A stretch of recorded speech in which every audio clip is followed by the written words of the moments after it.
Hi everyone. I've heard that Reddit is a nice place to vent and let it all out, and it's my first time here. I'm kind of nervous because I've never shared my personal experiences with anyone, let alone on Reddit.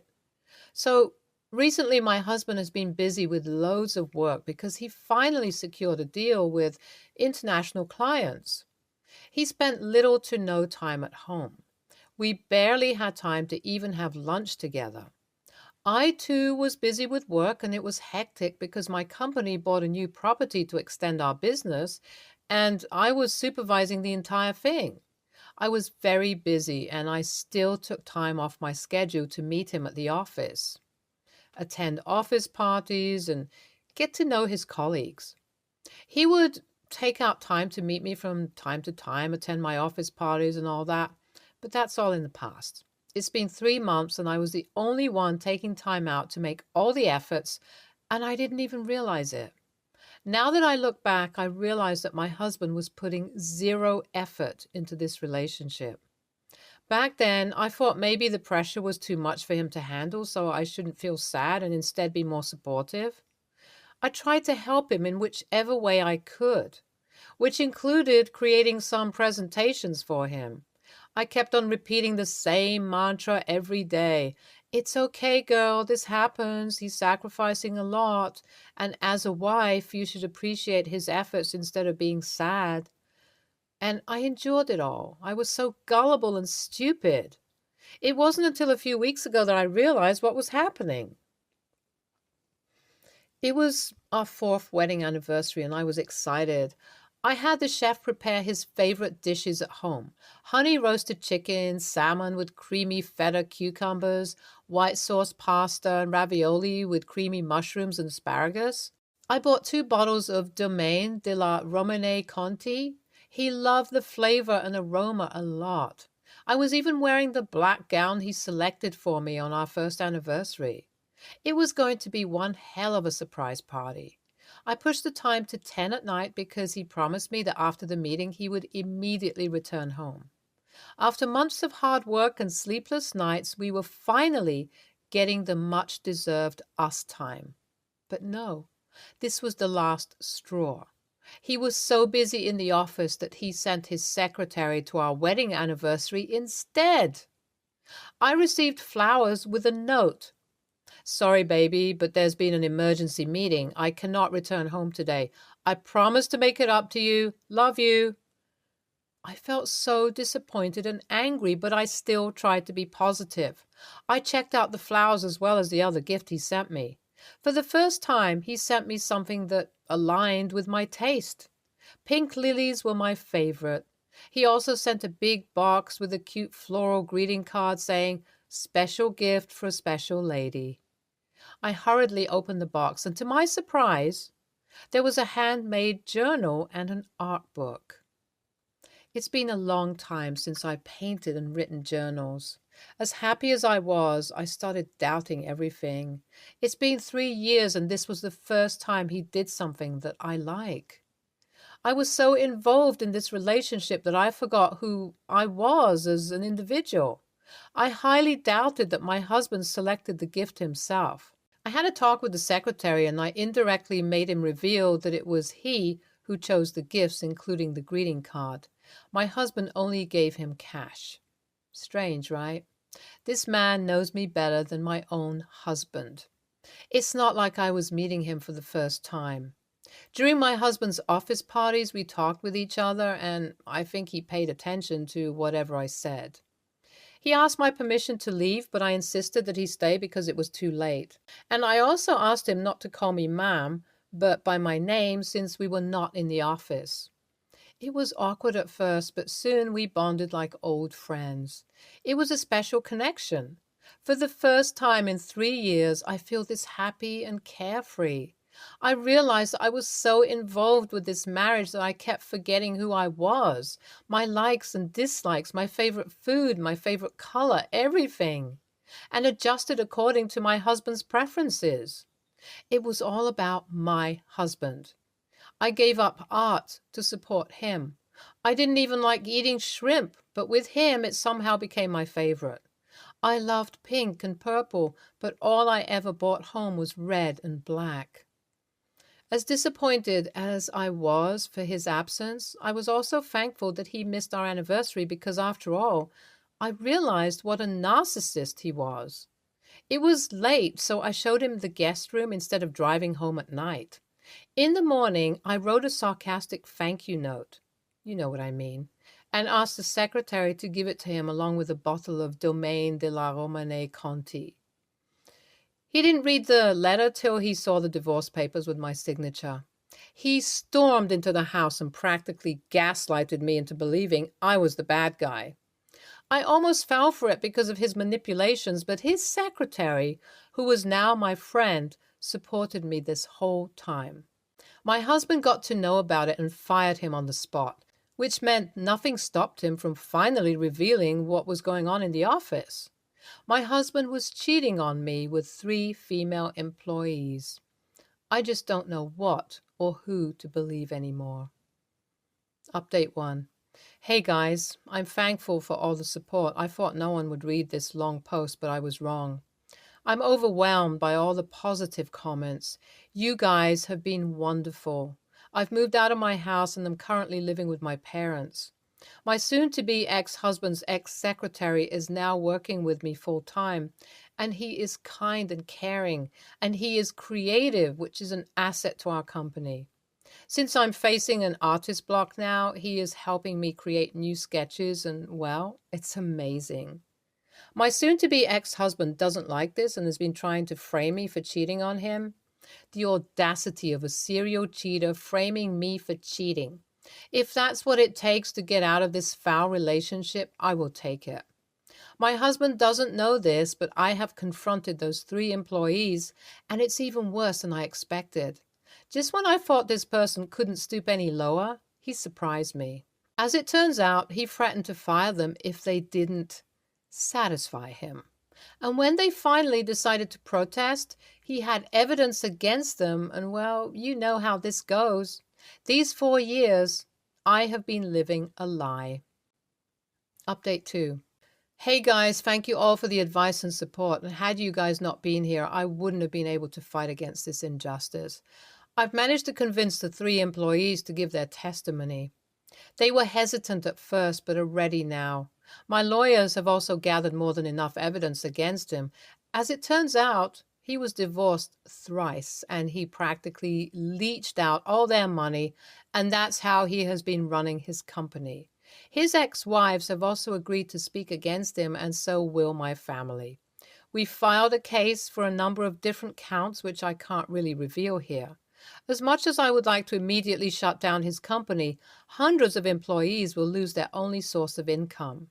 The court can order anything to shut down his office, so we have been trying a lot to help them find new jobs, because even our company has a few vacancies. The final hearing is in 3 days, and I'm hoping to win this case. Update 3. Hi guys, I have good news. We've won the case. And my ex-husband is finally behind bars for 3 years. There were too many charges against him, including illegal business, and hence his company is under detention. By this time, almost 55% of the employees have found new jobs. 35% of the employees are unemployed, and 10% work in my company, including the 3 female employees. We are trying our best to help them out. It's a tough job, but with him, you know who I'm talking about, I don't feel so stressed. I never thought I would give another shot to relationships, and he too waited patiently for me to overcome my trauma. And now we are finally seeing each other. It's been great knowing him, having him as a friend, and now as my boyfriend. It's been great, and thanks a lot. It wouldn't have been possible without your support. As much as I want him to suffer, I don't want to waste more time in all this negativity and enjoy my life. NTA, I'm so sorry you had to go through all this. You are a kind soul, and you didn't deserve all these. And speaking about your ex-husband, calling him a monster is an understatement. He was such a fraud. I'm glad he's finally getting what he deserves. 3 years? He should be behind bars for at least 10 years with 3rd-degree corporal punishment. And about your boyfriend, we have been rooting for you two from the very beginning. I'm glad you are giving him a shot. He's a real walking green flag. Cheers to you and all the best for your new journey. NTA, I'm trying hard not to use harsh words because I don't want Reddit to delete my comment and ban me, so I'll try not to be too offensive. This is all karma. What goes around comes back, and I hope he's receiving 10 times what he's done. And I'm glad that those three women are finally free and doing well. It must have been traumatizing for them. It was kind of you, and ma'am, I'm happy for the new couple. You guys deserve all the happiness in the world and more. Sending warm regards to you and your family. All the best. NTA, I'm glad that creep is behind bars. He's a walking disgrace. I feel sorry for his parents for bringing him into this world. And ma'am, I'm happy for you and your boyfriend. I hope you've been doing well. Warm regards from my side and all the best for your new life. Next story. Backstory. My nephew's 17 and has lived with us since he was 9. He came from my wife's elder sister. He's never really had respect for me. I believe it's due to our age gap. I'm 30. He doesn't see me as an authoritative figure. He was held back in school before he came to live with us. He will graduate when he's 19 and says he's immediately moving out after graduation. We put him in therapy at 9, but by 13 he completely refused to go anymore. Yesterday I came home from work and my daughter, 8, was upset because she couldn't find her kitten after he got in from school. We looked for probably about 20 minutes. Finally discovered he had gotten stuck in my nephew's room. I found him under the bed up against the wall. The only way I could grab him is if I moved the bed. When I did, I found 23 bottles that had urine in them. Yes, I counted. I put a pair of gloves on and lined them up in the middle of his room. With it being Monday, it wasn't usual for him to walk in the door with his friends. Normally, they come over a few hours after school lets out. Lo and behold, he got home with 2 friends yesterday. I was helping my wife with something in her home office. I didn't even know he had people with him. He opened his bedroom door and screamed, probably from embarrassment. The other 2 kids dipped out. My intentions were to keep it between him and me, but later discuss it with my wife because I strongly think he needs therapy again. Maybe it's just laziness. Maybe it's not. He called me every name in the book, said I should have left them under the bed, and told him to clean it out. The way he is, if it wasn't in his face, he wouldn't do it. I asked him why would he be urinating in bottles when there's a bathroom directly across from his room. He told me to go frick myself, and then said he's sick of having to walk over our daughter's underwear in the shared bathroom. I opened the bathroom door to find not a single article of clothing on the floor. My wife also confirmed she consistently uses her hamper and doesn't find clothes on the bathroom floor. I asked him to get a trash bag and dispose of the bottles. He instead walked out of the house and left. This afternoon, the bottles are still sitting in the middle of his room. I've told my wife, do not touch them. He is to take care of it. Apparently, he told his grandfather what I did. Father-in-law asked me, so where'd he learn that from? Not me. That's nasty. My father-in-law further said, that's not a need for a counselor. He needs his own bathroom. Oh, okay, sure. So we'll just send our daughter to do her business in the backyard. NTA, he was definitely lashing out from shame. This sounds like compulsory hoarding behavior, but I'm not a doctor. Contact a therapist now and start discussing ways to approach this subject because it's going to be rough going for a bit. NTA, he definitely needs to take care of the bottles himself, and he definitely needs some sort of therapist to figure out how to straighten up and act like the near adult he is. Next story. My wife's sister, Anne, 29, female, is currently 5 months pregnant. She and her boyfriend, the baby's father, have hit a rough patch, and Anne came to stay with us. She's been living with us for about 6 weeks now. Her job allows her to work from home, so she pretty much spends all of her time at our house. Both my wife and I work outside of the home, so Anne is at home by herself a lot. For the most part, she's a good house guest. She's not overly messy and is mostly pleasant to be around. But pregnancy is weird. I understand hormones are a thing. Anne will have mood swings and gets emotional really easily.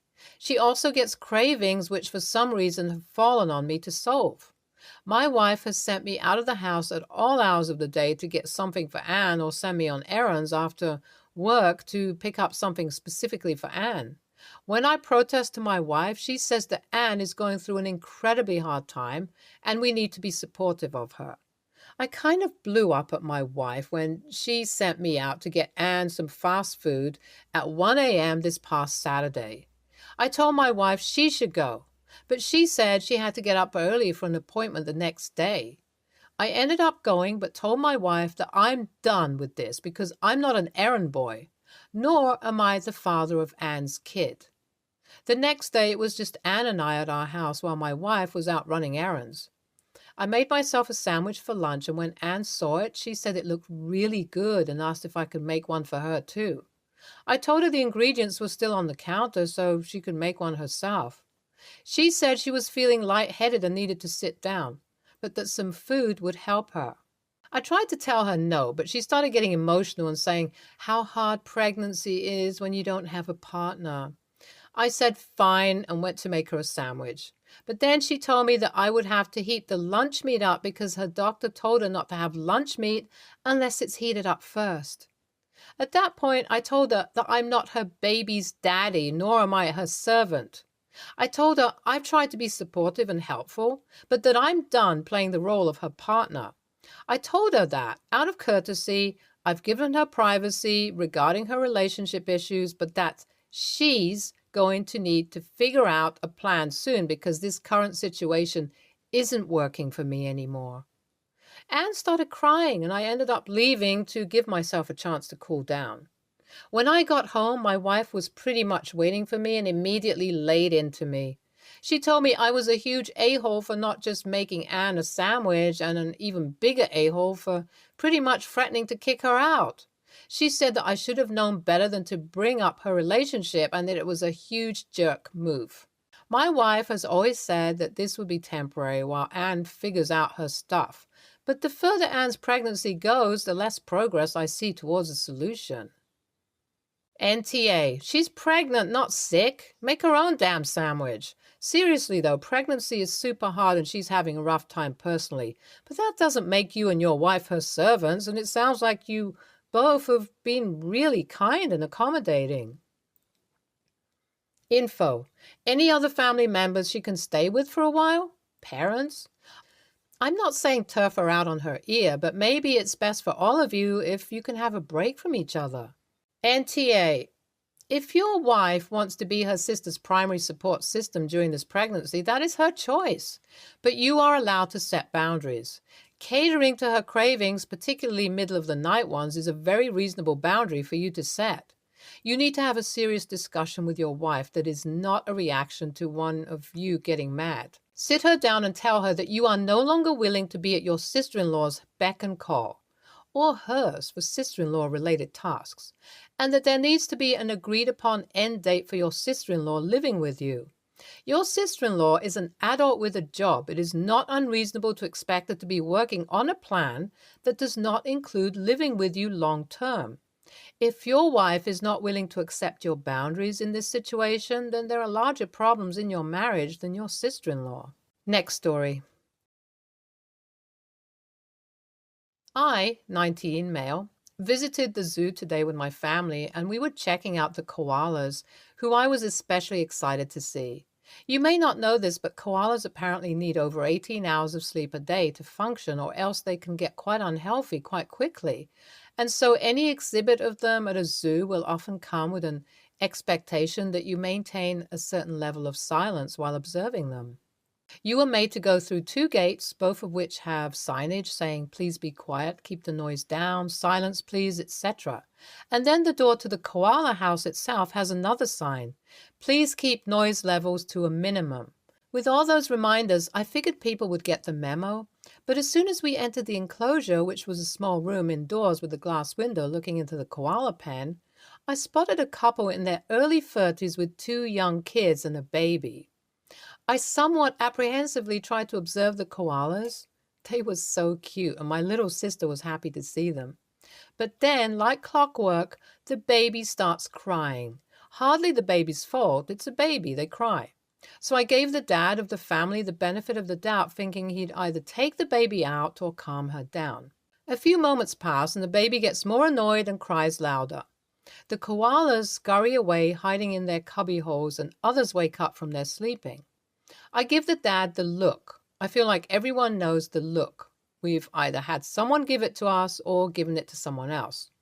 I'm not sure I'd ever been on this end of it, but I definitely received some looks at times. Baby continues to cry. I, being a socially awkward autistic teenager, grapple with the idea that the dad might have missed my giving him the look, so I do the classic. I shake my head and give a little sigh. No change. I throw another look his way, and this time a little more firm, but I feel like I overdo it. My eyes are a little too intense, perhaps, because suddenly the dad is saying, in the voice of someone who's just gotten a lecture, "Well, all right, mate, it's just a baby." To which I reply with a gesture towards the sign, "Silence, please." "But it's a baby," he says. "Well, don't bring a baby in here," I reply in a whisper. My parents jump on me thinking I'm out of line, and the couple and their kids give me the filthiest of looks and leave the enclosure, leaving me feeling very tense. What do we think? I feel like this is a very common struggle in a public place where there aren't always members of staff to enforce the rules.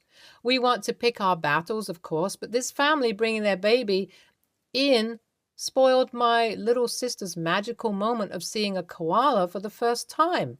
Surely they should have seen the signs and thought, probably best to not bring little Charlie in. Or if they really wanted to see the koalas, the dad could have stayed outside with the baby and the mom and kids could have gone in.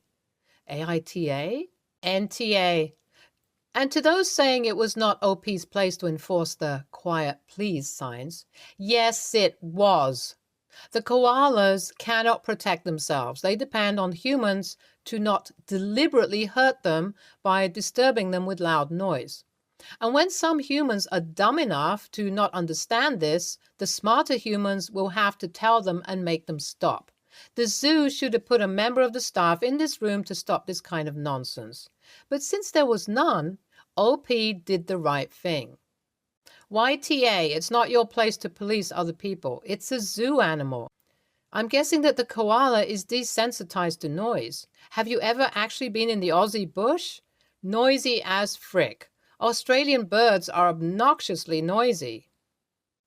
Stay tuned for more stories from our girl relationships.